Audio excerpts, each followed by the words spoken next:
আপনারা বুঝতে পারেন ঈশ্বরের সামনে এত ভোর এবং যাত্রা প্রমাণ আপনাদের আমি আশা করব আগামী কালকে থেকে দৌড়ে হাট চালু করতে যাচ্ছে।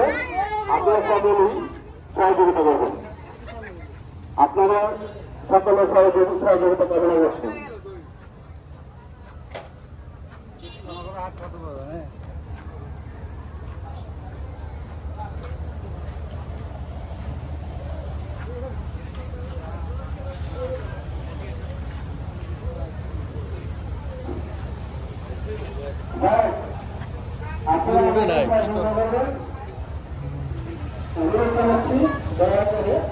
আমাদের স্কুলের আশেপাশে যারা কাজ করছেন